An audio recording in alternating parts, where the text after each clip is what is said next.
여러분은 자신이 스마트폰 중독인 것 같다는 생각을 해본 적 있지 않으신가요? 시간 가는 줄 모르고 스마트폰을 했던 경험 모두 한 번쯤은 있으실 겁니다. 하지만 우리는 줄이지는 못합니다. 그 이유가 무엇일까요? 바로 거대 SNS 기업의 디자인 설계에 끌려가기 때문입니다. 대표적인 예로는 시간 가는 줄 모르고 숏폼 영상을 보는 건데요. 이러한 쇼츠, 릴스, 틱톡과 같은 숏폼 컨텐츠는 마치 카지노의 슬롯 머신과 같습니다.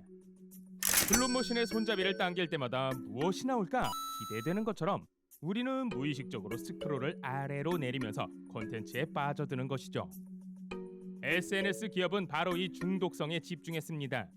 이것을 바로 간헐적 정적 강화라고 합니다. 목표 행동이 일어날 때마다 특정 자극을 간헐적으로 제공하는 것을 말하는데요.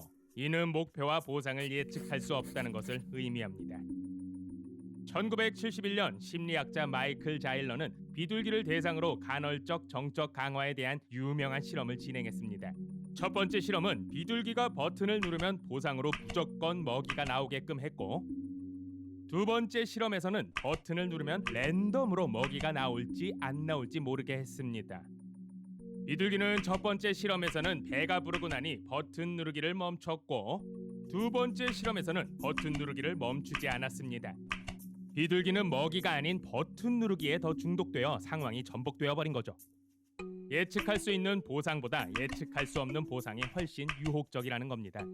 즉, 릴스와 쇼츠는 어떤 컨텐츠가 나올지 예측할 수 없기에 흥미로운 영상이 나오기를 기대하며 중독되는 것입니다. 다음 보이는 화면 중 어느 곳에 더 시선이 가셨나요? 인터페이스를 만들 때 A 모델과 B 모델을 만든 후 불특정 다수에게 보여줍니다. 그리고 둘 중 체류 시간이 긴 것을 선택하는 것이죠. 이것을 바로 A/B 테스팅이라고 부릅니다. 이 A/B 테스팅은 심리학 박사들과 엔지니어들이 참여해 사람들이 더 오래 체류할 수 있도록 만들어냅니다. 전문가들의 속임수에 일반인들은 넘어갈 수밖에 없죠. 이런 속임수는 우리의 일상 속에 침투해 있습니다. SNS의 지속적인 업데이트로 생겨난 스마트폰에 맞는 세로 사이즈인 숏폼, 수시로 뜨는 알림창, 좋아요 시스템이 바로 그 예시입니다. 그중 좋아요 시스템은 타인의 관심을 확인할 수 있는 디자인인데요. 그래서 좋아요 수가 많을수록 뇌에서 도파민이 나와 쾌락을 느끼는 겁니다. 그렇다면 여기서 말하는 도파민이란 무엇일까요?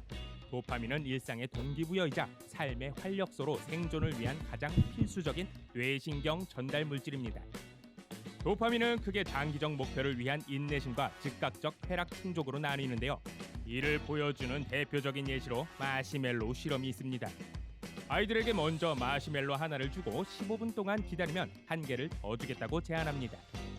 이때 15분을 기다린 경우는 더 큰 보상을 얻고 싶은 장기적 목표를 위한 인내심에 해당되고, 반대의 경우는 당장 눈앞에 마시멜로를 먹고 싶다는 즉각적 쾌락 충족의 도파민에 해당됩니다.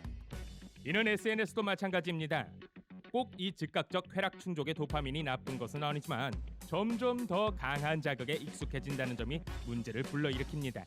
바로 디지털 기기 속 강한 자극에만 반응할 뿐 현실에는 무감각해진 뇌를 뜻하는 일명 팝콘 브레인 현상이 일어나는 것입니다. 유튜브를 보다가 다들 한 번쯤은 자극적인 문구로 도배된 썸네일을 본 적이 있으실 겁니다. 바로 사이버레카입니다. 그들은 자극적인 썸네일 문구를 사용하여 강한 자극에만 반응하게 만드는 팝콘 브레인 현상의 대표적인 경우인데요. 사이버레카는 인터넷 공간에서 연애, 문화, 정치, 사회 등 다양한 분야를 주제로 이슈된 사건 사고를 자극적으로 만들어 조회수를 올리는 이슈 유튜버를 말합니다. 마치 견인차처럼 사건 사고만 났다 하면 불이 나게 허겁지겁 달려오는 모습을 빗대어 표현한 말인 거죠. 사이버레카는 검증되지 않은 내용을 사실처럼 만들어 사람들에게 전달하고 더 많은 조회수를 끌어올리기 위해 자극적으로 편집합니다. 점점 인터넷 커뮤니티를 거쳐 빠르게 전파되고 피해가 커지기만 대응하는 것이 오히려 악순환이 되어 또 다른 사이버레카를 만들게 되죠. 이러한 현상은 도파민 중독의 부작용입니다. 그래서 우리는 도파민 중독으로 더 큰 자극에만 반응하는 하이에나가 된 것이죠. 언젠가부터 영화 트루먼 쇼처럼 SNS 거대 기업이 우리의 일상생활을 지배하고 있습니다. 그리고 우리가 그들의 SNS를 그만둘 수 없게끔 감시하고 있을지도 모릅니다. 여러분은 지금 주체적인 SNS 활동을 하고 계신가요? 아니면 누군가의 지배 속에서 SNS를 하고 계신가요?